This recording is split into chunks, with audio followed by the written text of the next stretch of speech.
I couldn't force it. I had like 18K.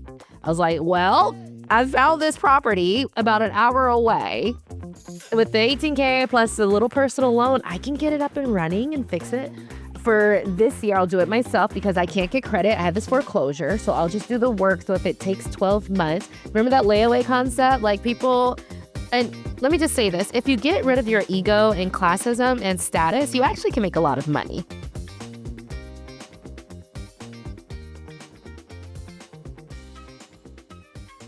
Hello, hello. Welcome back to Fortunes of the Brave. Mary Kathryn Johnson here, Planet Wealth CXO. And today I have an incredible guest I can't wait to share with you. She's in another country at the moment, so I'll let her talk about that. Lisa Phillips is the founder of Affordable Real Estate Investments. Lisa, welcome to the conversation. Hello, thank you so much for having me. I'm very excited and honored, so very grateful for this opportunity. Fantastic. Well, I just kind of gave a basic introduction. Tell us, for those who don't know who you are, tell us who you are and what you do. Great. The story started about 15 years ago. I graduated college and went to corporate America. It's very clear within 2 years I was not made for office politics or the corporate lifestyle. And I just had a very big mind shift. Like, I'm not doing this for the rest of my life. And we can go into that if you want, but just not doing this. And so I shifted my mindset to go, okay, I need an outside business or something, make money some other way. And my goal at 28 was I want to retire at 40. So I don't know how I was going to do it, but I read The Millionaire Next Door. I read the book Millionaire by 30. So it was in my head that it was possible, right? And this is when I was 27, 28. So then I'm really big on this, even to this day. My mindset is, look, I have this corporate job because of my education and training, but use as much money as possible to invest in a business or real estate. And I couldn't invest in expensive real estate. So because my paycheck, but also because it started out where my first house I bought in Las Vegas at the top of the 2006 market. And I bought way too high. I was way too unknowledgeable. And it ended in a foreclosure within a few years. Because a few years after 2008, I couldn't find a job once I lost the one that I had that got me the house in the first place. 2008 and 2009, trying to find another job was a very crazy time. So there was a choice to be made. Let the house go or keep going.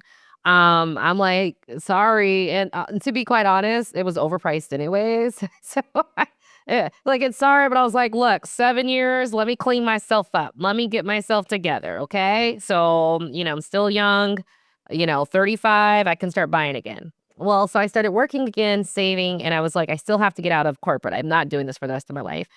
Corporate America, this is my stance, and I say this to a lot of people. If you don't fit in and you find that out very quickly, corporate America is a paycheck to your real business or investment. So you need to learn to live on half, because if you're not liking it in the first 2, it doesn't get better. And you don't want to do this for 30 years. So this is just an avenue that has a bigger paycheck because of your training and education to get out. And I'm really big on that because people think, oh, it's for life. And I'm like, I wouldn't do that if I were you. But if you think of it as a 5 to 10 year plan to get capital, it is a nice way to save up over that time. Wow. With that, So mindset. yeah, I'm so happy you started there, because that's the key. Well, mindset isn't everything, but it impacts everything. So tell me, how did you shift that mind, or take that mindset and keep yourself motivated even after that 2006 to 2008 experience? Well, I came from a low income background, but my energy is not low income, right? So I did whatever it took. I was born in that house. I was not meant to stay in that house. So I did whatever it took to, right? So I personally, just in my bones and blood, I'm doing whatever it took. So I did the engineering courses no one wants to do, right? I took the jobs that were harder to get. So I trained myself or got the certification to be able to get those jobs, because I was like, I needed money, I needed something secure. And that's it. I put away a lot of different things for that. Like I wanted to be a dancer, but then I was like, dancers don't make money. So I didn't be a like there's a lot of things I put to the side on that goal of like I need financings coming in the way in which I desire. So when entering corporate America, you're making a nice paycheck, right? You're making a very decent paycheck. I don't have to work outside. I grew up in Las Vegas. It's 115 degrees heat. People work in that. Like, I'm not doing that. I'm not doing physical labor, and like, it's just I grew up with I'm not doing what my dad does. I'm just not. So, sorry, no. So, I just made a lot of choices to have the income, but then I got there and realized I don't like this. And you have another choice to make. Some people make the best of a situation, just deal with it. They're not happy, but it's a paycheck. I was motivated because I was quite clear I did not like it. Quite clear I wasn't going to stay, but it was also quite clear the paycheck helped me save 1,000, 1,500 bucks a month. It was clear that the paycheck helped me have access to a mortgage. So it was just so clear that it did have this economic benefit. The sting of me not liking corporate America really, and I hate to say this, but it is a level of honesty. I really was sort of checked out. I wasn't like I knew I wasn't in the in club. That's not me. Like even now, and a lot of you may not have been in the in club, Mary Carey. Like Catherine. It's not all of us in this in club, okay? And so because of that, I was like, I'm not. Even if I am the best, someone else will be promoted. Cool. If that's how you want to run it, that's fine. If you like it, I love it, right? So, with that being said, I just sort of was like, okay, thanks for the paycheck. I'm not necessarily here to become the next whatever.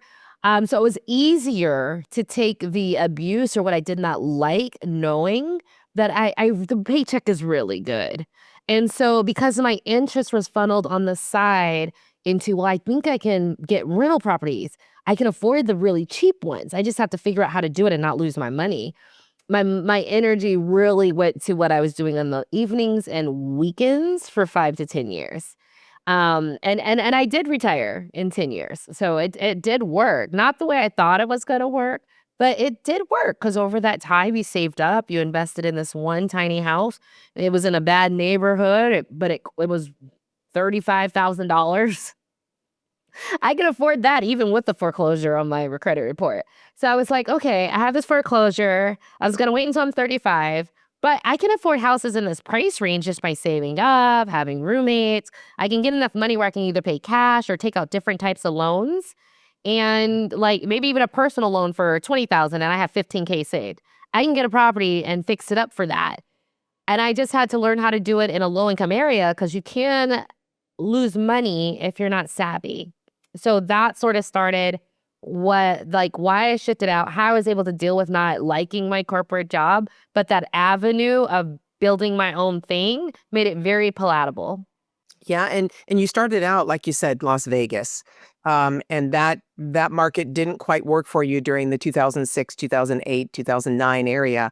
Now, how did you shift that into learning how to buy and manage properties in markets outside of where you live? Because that's really scary for most people, right? I've never been there, or I don't know exactly what's going on there, or maybe if I visit, that doesn't mean I know all the ins and outs of neighborhoods. So how did you translate that to, no, I can do this. I can go outside my zip code, even though I don't know everything about it, and invest and make it profitable? It was forced because I was working with the budget I had, and the budget I had did not facilitate buying in the city I lived in. So it was forced. It was like, if you want to do this, you're going to have to figure this out. So do you want to do it or not? And I was like, absolutely, I want to build my absolutely. And so it was just the forced circumstance. And so I will say this, if you're from a big city, you don't even know low income housing exists. And it's not necessarily in really bad areas. It's in a low income area, but that low income doesn't mean bad. So people don't even know it existed until I started talking about it because they're living in Los Angeles. They're like, what do you mean houses for 50K? What do you mean? But if you're talking to someone from Indiana, they know that exists. It's not the neighborhood they live in, but that exists because different states and then, different countries have lower cost of living, different states have lower cost of living. So the housing market's made for that, right? Now there's caveats and we get to them in the end. So when I was in Vegas, I was laid off from my job. The only job I could get was in Ohio. And in Ohio, I found out their houses cost $30 to $100,000. And I just hadn't seen that in Las Vegas. And in Las Vegas, if they're that low, it's in a really crime infested area. So I was just like, oh, this is nice. Like, what's wrong with it? It was a lower income, but it wasn't bad. The house was decent. Neighborhood was solid. People were working. And so I had to leave the state to sort of even open my eyes to the difference in Las Vegas. From Las Vegas to Ohio, like the different in state incomes and wages. And then I got a job outside, like I was in Columbus, but like the cheap houses were like in Dayton. So then I started learning, oh wow, okay, if I travel like 30 minutes, maybe an hour, 2 hours, I can find different spots where it was quite a decent investment, right? Still low income, but this is my superpower. And funny enough, that my audience members who find me, we grew up low income. We are no longer low income. But people who find me, it's magic. Like, they're like, "Me too. I grew up poor too." So, Lisa, we're speaking the same language. So there is some level of me translating some of the culture, working class, lower income culture to my audience members, where if you take traditional advice, it's for people who have generational wealth and a lot of money.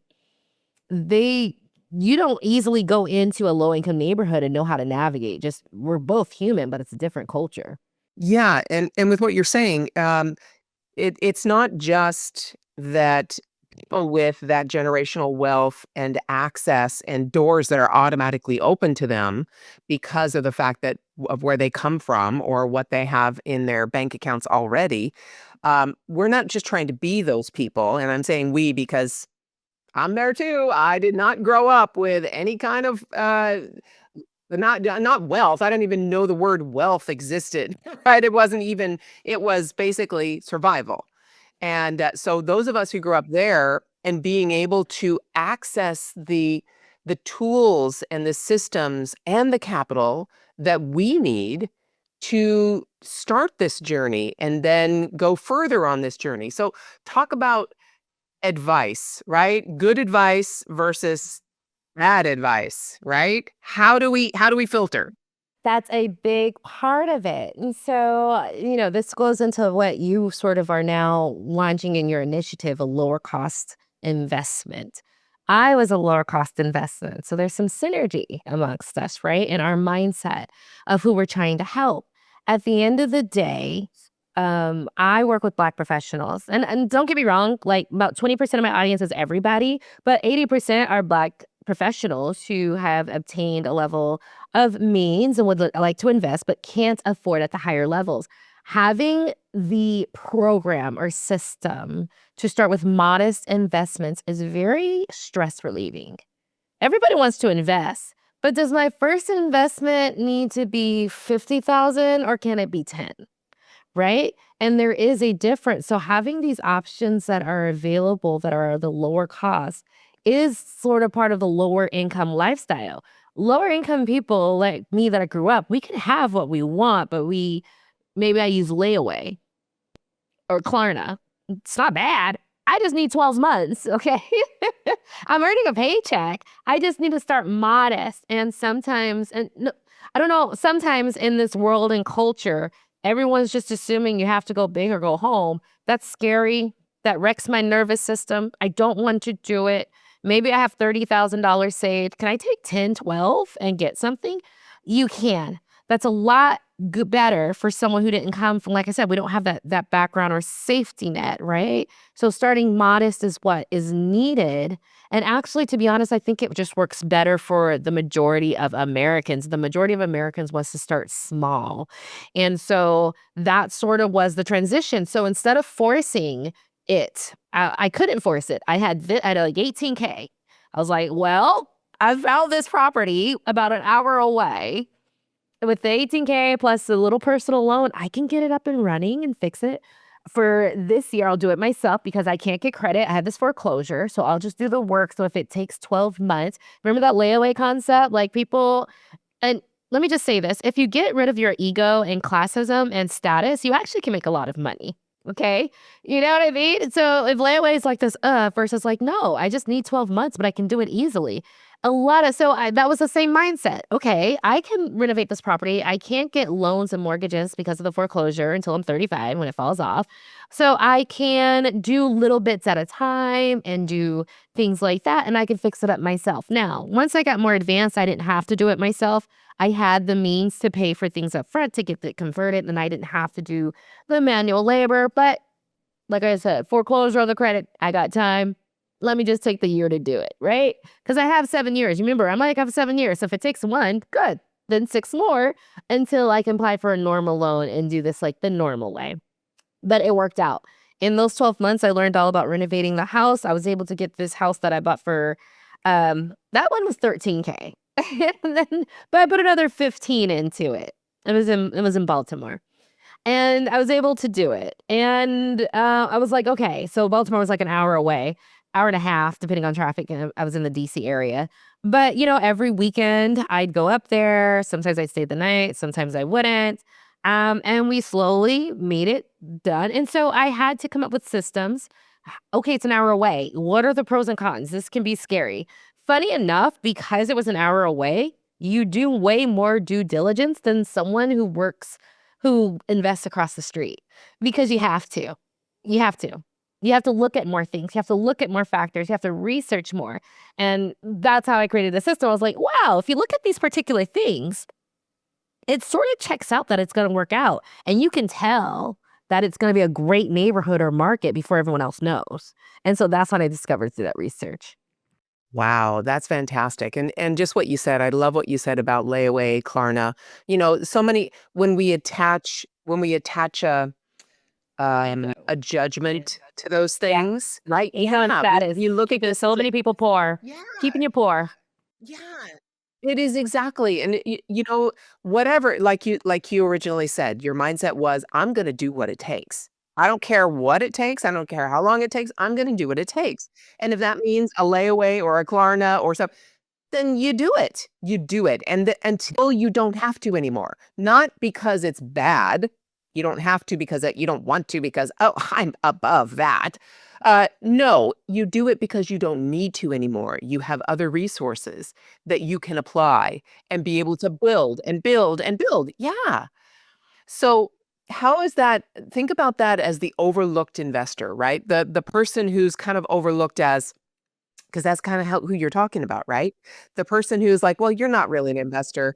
You don't have enough money to start and all that baloney, right? Yeah, what other kinds of challenges does that person face, and how can you help them overcome those challenges? First of all, so it X's them out of the conversation. You go online to look for information on investing, and it puts up a wall that, oh, I can do this, I guess. And they can in a certain way. So I like to say when you don't have a lot of money, time is your friend, right?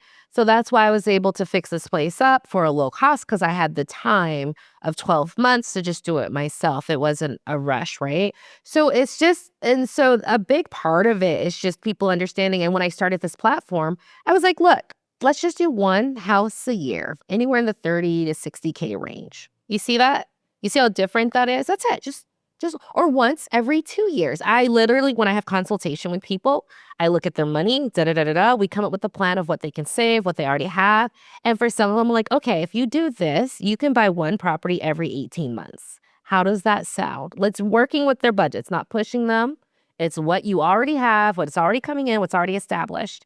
And because I'm looking at them like, yeah, what, do you have 2 years? So you can do it every 2 years. Is that okay? I've worked with people who I had that consultation, and then in 2 years, we invested. It just lets them know it's okay if it takes you 2 years, but they have the money to do it now. You're not them. You don't know how they got that money, right? Like, you know what I mean? So, like, it's just letting them feel good about, like, um, uh, a big part is getting rid of the status and ego, and I can make you money. Okay, that is a big part.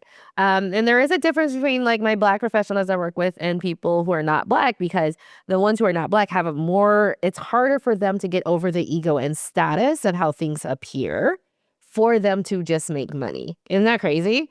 And then my Black professionals, they can admit, okay, all right, this is what I can afford. This is what we're doing, and we're going to be grateful. So it's very interesting because I work on mindset to get them over that, because those are the biggest hurdles.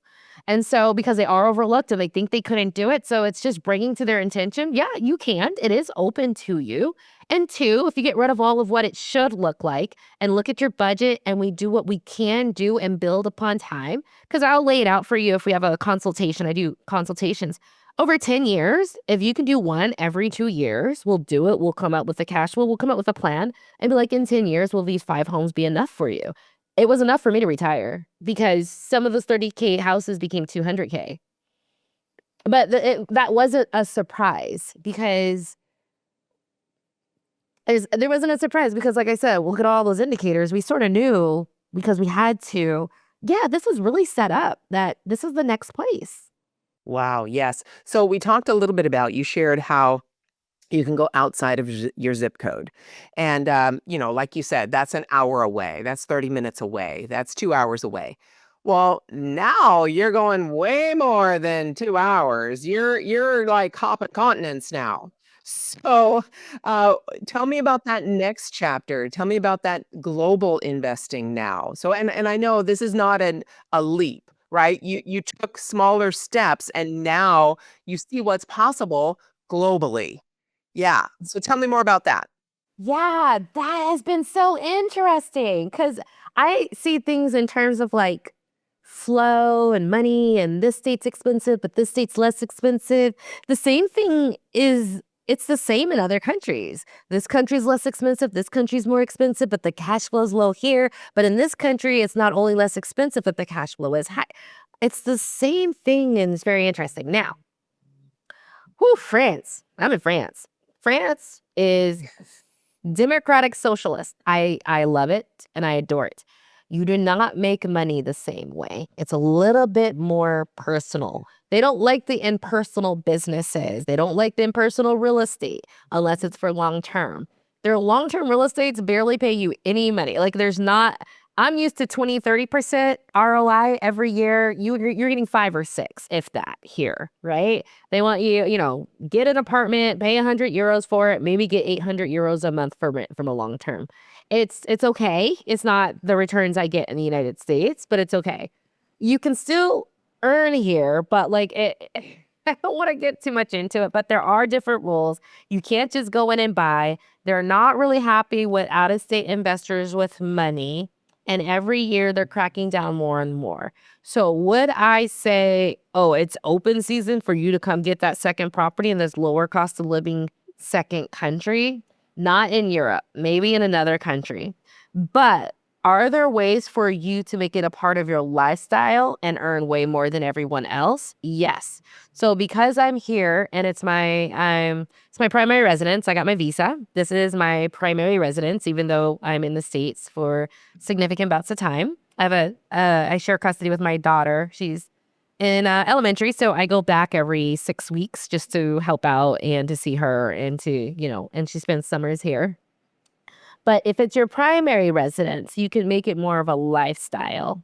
So because it's my primary residence, I actually can make quite a bit doing short-term rentals. So when people talk to me from my platform, because I have a social media platform and people reach out because they know what I'm doing. I'm like, it's really good if you make this part of your lifestyle, meaning you want to spend 3 months to 6 months a year here. Then you have more flexibility on claiming it as your primary residence. Once it's your primary residence, when you're not there, you can rent it out up to 4 months, right? Which I do because I'm in the States and I take advantage of travel here because it's so cheap compared to the States. So I actually do travel. Like I'm gone for 2 weeks. I'm like, hey, I'm in Bali. I got a cheap ticket. Or I'm in, like, it's just really cheap from here than in the US. So I do take advantage. So I spend just as much time traveling to take advantage of that. And those 2 weeks or a month I'm gone, I'm renting this place out. You have a minute of, then have a professional property manager. I will highly recommend you get it because the European market is not the American market. It is a mix of different people from different worlds. first, second, and third. I'm not just to be very honest. They have different expectations and different knowledge about about what they're trying to do, how much they're trying to like nickel and dime you. So it's different. I would get a French property manager for at least, and I made that mistake and I paid for it. So I got a French property manager now, and that goes really well just because it's not American, it's not our people. It's, you can't make the same assumptions. They're not the same. And Europe is so diverse with different countries which have different customs and income levels and standards. It's best to get someone who is from the European country who know the type of people they're dealing with, because we don't know them. We know American, and we know, I hate to say, like, we know like more affluent tourists, okay, like that too, who make it to the States. It's a different there's a different level when you're doing that. So I don't want to go too much into it. It's just a lot of learning lessons. But so there are rules. If you make it a lifestyle, you're going to be integrated much better with the community. You're going to be under the radar for a lot of the laws that are cracking down on us first worlders buying in these countries. But what a wonderful way to make a by country living. And there's ways to do it where the plane ticket's not expensive. That's just on you. And that's just on you, because you know what I mean? Like, do you go to your home airport? Do you travel 2 hours to get an airport in New York that has $300 cheaper flight? That's your choice. You can make that choice, right? So it doesn't have to be expensive getting here either. It just really depends. But if you make it part of like your living and lifestyle, I make my property manager was surprised at how I was able, like, since it's my primary residence, I was able to get so many more benefits and make so much more money than the person who had a secondary. And so I'm making more money than them year round, and where they're only making it in like 3 or 4 months. So there are rules and tricks to going to a socialist or democratic socialist country, but you can do it if you make it part of your lifestyle. So that's what I would say. I really would encourage you to make it part of your lifestyle. Like, you need to spend time there, and there are going to be benefits when you integrate.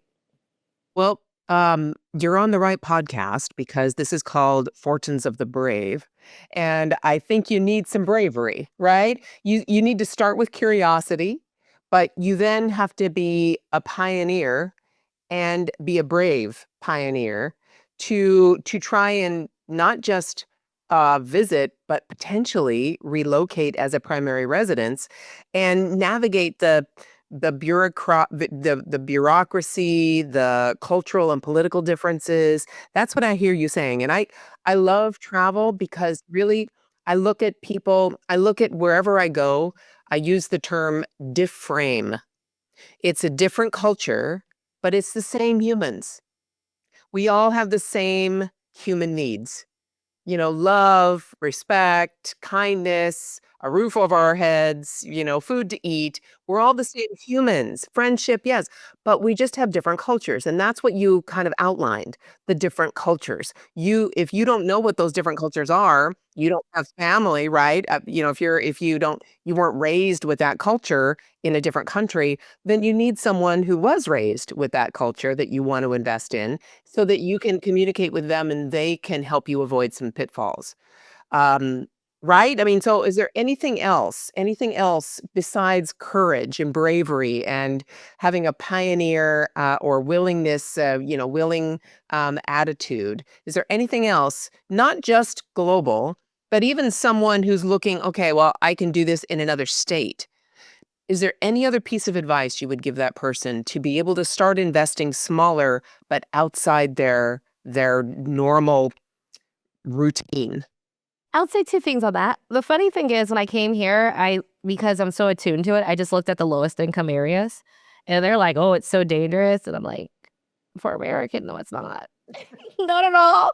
So funny enough, the same thing I did in the States sort of worked here. So I sort of found the lowest income area, but that was the safest. And I've only bought it a year, and it's already appreciated because I found the next big thing. So the concepts can translate, but it is the same concept from state to country. Maybe you live in a higher cost of living state like California. Like, a lot of my clients are California, DC, New Yorkers, right? But you can't afford to invest there in real rental properties.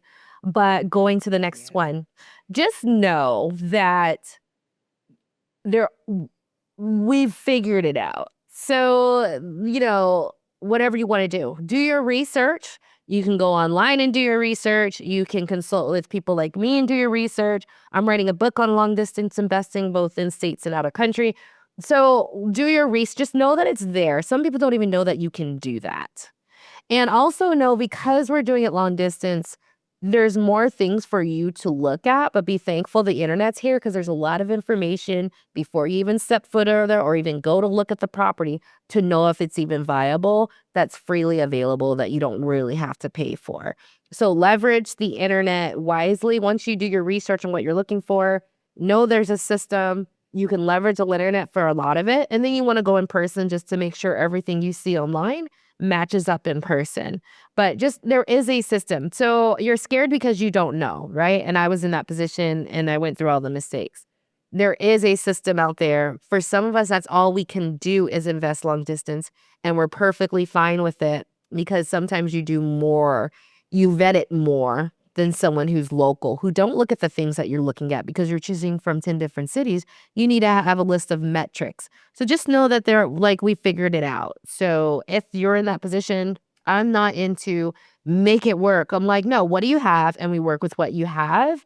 And that's definitely a difference in my energy. I work with who you are, not what we have a goal of what you're trying to be, but who are you now? And we make that work. It's so true what you were talking about, it being no different from trying to invest in a property only an hour from you versus another country.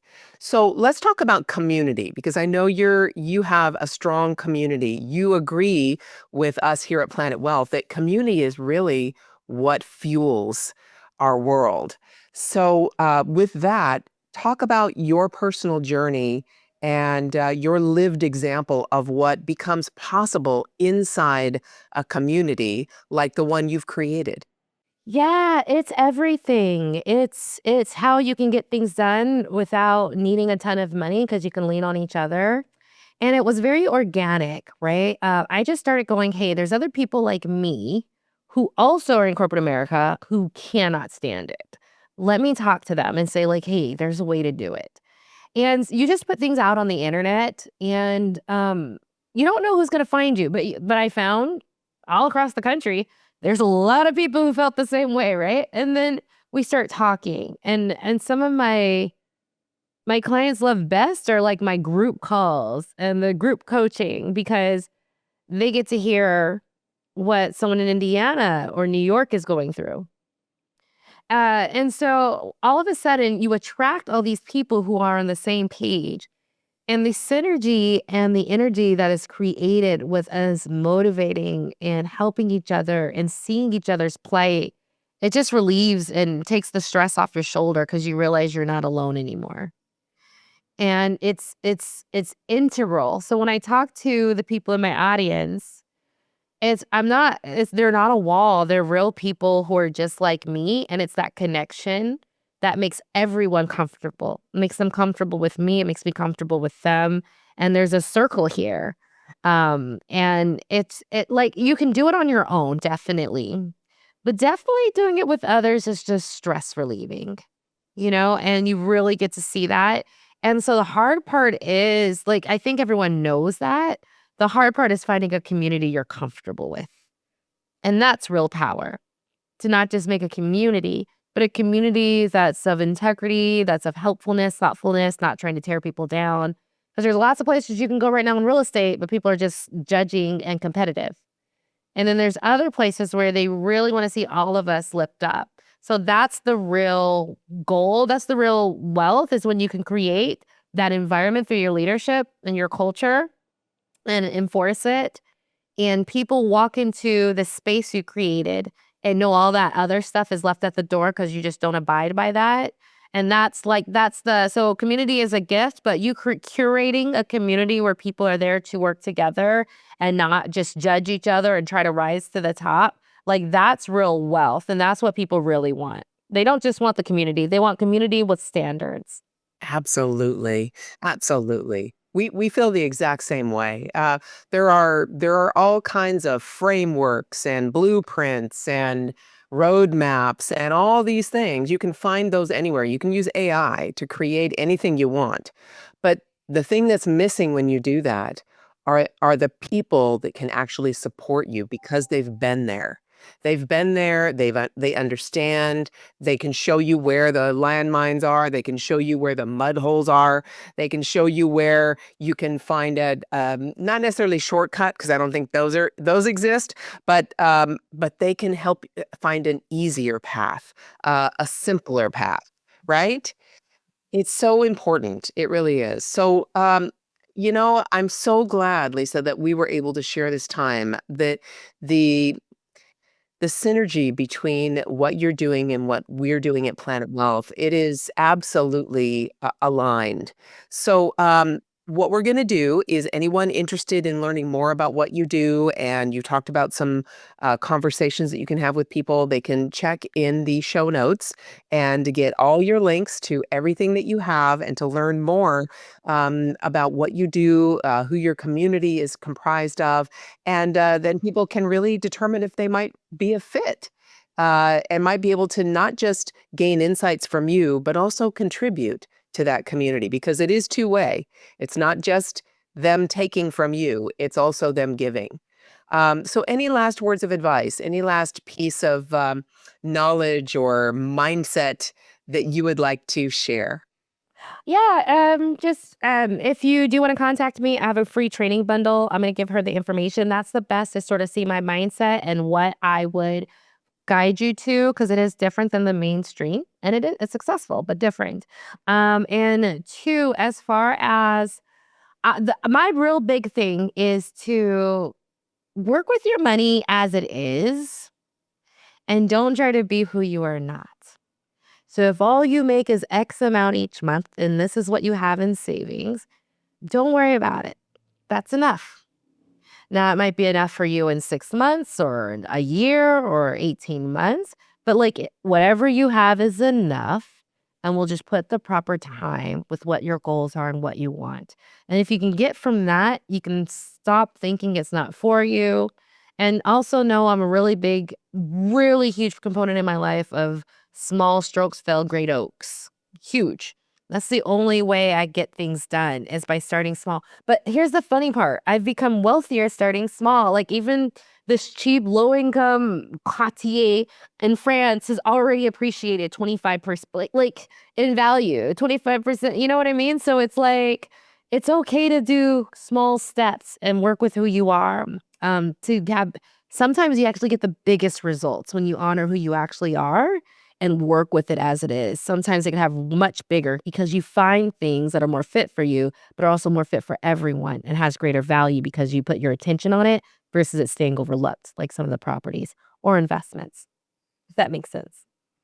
Yes, it does. Thank you, Lisa, for spending this time with me. I very much appreciate it. And I have a feeling we'll be having another conversation very soon. I would love it, Mary Kathryn. I'm just, it was really nice speaking with you. And I really hope the best for you, your new adventures, and this podcast. I'd love to meet you one day. I don't say that often, but your energy in this podcast, I think it's beautiful for people. We're here to share insights and bold moves in our quest to help everyone gain more financial freedom. Subscribe on your favorite platform and play your part in Planet Wealth's mission to reignite the American dream.